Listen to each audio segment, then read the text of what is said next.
Hello and welcome to the news updates on AFRICUNIA television, reaching from the nation's commercial capital, Lagos, Nigeria. My name is Deborah. Ezeh. Many thanks for joining me. On the African scene today, we begin from Nigeria, where Governor of Anambra State and erstwhile presidential aspirant on the platform of the People's Democratic Party, Peter Obi, yesterday resigned his membership of the party 2 days before its presidential primary.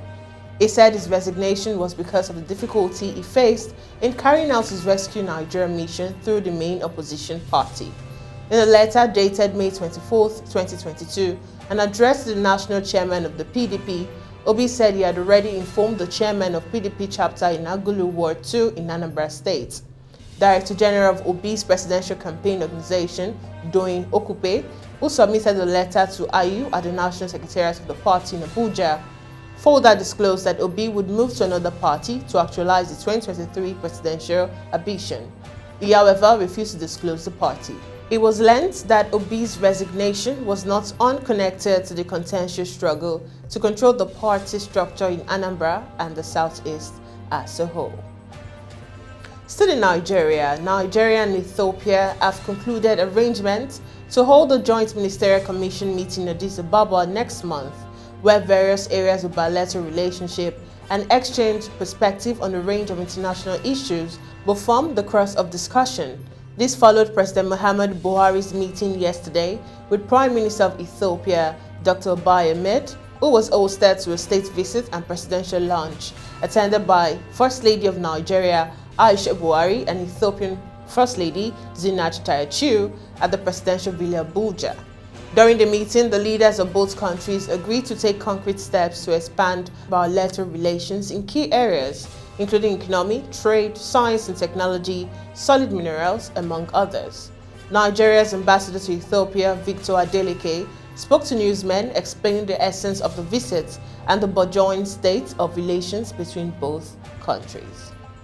Now moving on, the Gambian government said Wednesday it will prosecute former dictator Yahya Jammeh for murder, rape, torture, and other alleged crimes committed under his more than 20-year rule.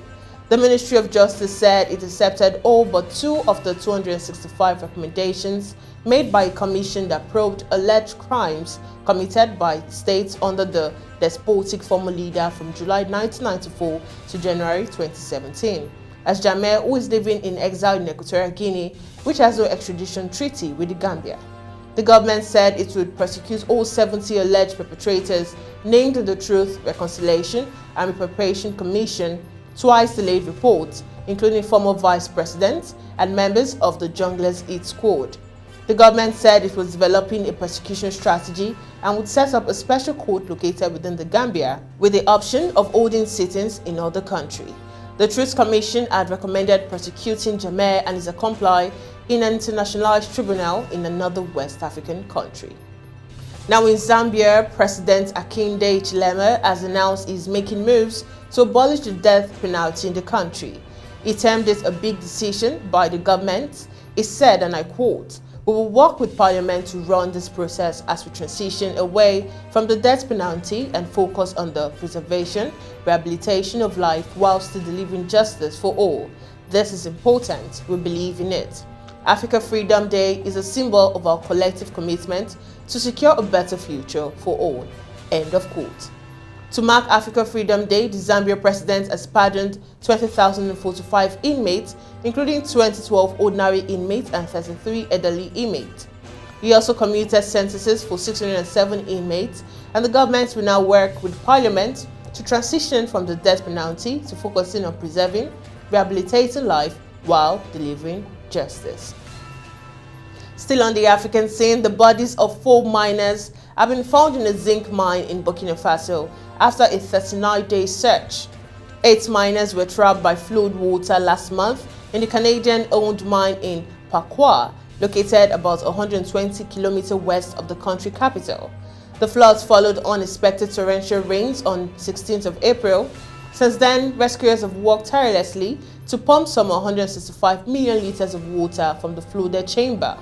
It took the rescue team 31 days to reach the first rescue chamber, located about 560 miles, in which the missing miners may have sought refuge from the flood water. But when the chambers was opened last week, none of them, that's 6 Burkinabs, a Zambia and a Tanzania, were there. In a statement, the government sent its condolences to the families of the victims and to local communities, search operations, and continue to find the other 4 missing miners. Away from the African scene, now onto the foreign scene, Russia forces shelled more than 40 towns in Ukraine's eastern Donbas region, threatening to shut off the last main escape route for civilians trapped in the path of their invasion, now in its 4th month. After failing to seize Ukraine's capital Kyiv or its second city Kharkiv, Russia is trying to take full control of the Donbas, comprised of 2 eastern provinces Moscow claims on behalf of separatists. The occupiers shelled more than 40 towns in the region, destroying or damaging 47 civilian sites, including 38 homes and a school. As a result of this shelling, 5 civilians died and 12 were wounded. A statement said 10 enemies attacked, 4 tanks and 4 drones destroyed, and 62 enemy soldiers were killed. Ukraine President Volodymyr Zelensky said Russian troops heavily outnumbered them in some parts of the east. Now moving on, a blast tore through a mosque in Afghanistan capital on Wednesday evening, killing at least 5 people. The same day, deadly explosion hit passenger vehicles in the northern city of Mazar Sharif. A spokesman for the capital commander said at least 2 people were injured in the blast on a mosque in Kabul. Emergency Hospital said in a tweet that it had received 5 bodies from the blast and more than a dozen wounded patients. A Taliban official who spoke on condition of anonymity, as he was not authorized to speak with media organization, said the explosive had been placed inside the mosque pulpit and 14 people were dead, including the mosque imam, and that 26 were injured. 3 blasts in northern Bakar province killed at least 15 people and injured 10. Now, according to health officials, he added that 8 of the injured were in critical condition and several had their legs amputated. Still on the foreign scene, Boris Johnson said he was humbled and took responsibility but refused to quit after a damning official report on Wednesday detailed a series of illegal lockdown parties at the British leader's Downing Street office. Opposition politicians and some in his own party have repeatedly called for him to resign over the alcohol-fueled gathering in violation of COVID-19 rules, all but banning people from socializing outside their households. Opposition Labour leader Keir Starmer said Johnson should quit and that the report showed that the government believed there was one rule for them and another for everyone else. Johnson's immediate fate lies in the hands of the Conservative lawmaker who can call for a confidence vote, and many had said they would wait for Gary's or Gray's full report before deciding. We now head to the sports scene where Roma became the first winners of the Europa Conference League after beating Feyenoord 1-0 and ensuring Jose Mourinho remains unbeaten in major European finals. Mourinho had his fingerprints all over the Roma performance as the side defended heroically for large parts and got their winning goals with the first shot on goal, where Nicolo skillfully probed home after 32 minutes. Roma, whose only previous contentious title was the Hold Fair Cup in 1961, ensured that Mourinho became the first manager to win an European trophy with 4 different clubs and took his overall tally to 5 major European trophies. And finally, Mohamed Salah has confirmed that he will be at Liverpool next season, but Sadio Mane says he will reveal his future after the Champions League final. Both players are out of contract next summer and have been linked with moves away from Liverpool, although Premier League Golden Boot joint winner Salah has repeatedly said publicly he would like to remain at Anfield beyond his current deal. Speaking ahead of Saturday's Champions League final, the pair gave updates on their situation. Following on from his players' comments, manager Jurgen Klopp said the results in Paris would not affect the outcome of discussion with Salah or Mane, and said all of his players were already aware of the club's intention regarding their futures.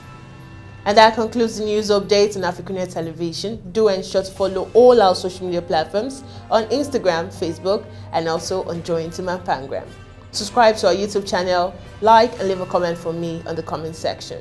And also visit our website on www.africunia.tv. Once again, I am Deborah Ezeh. Bye for now.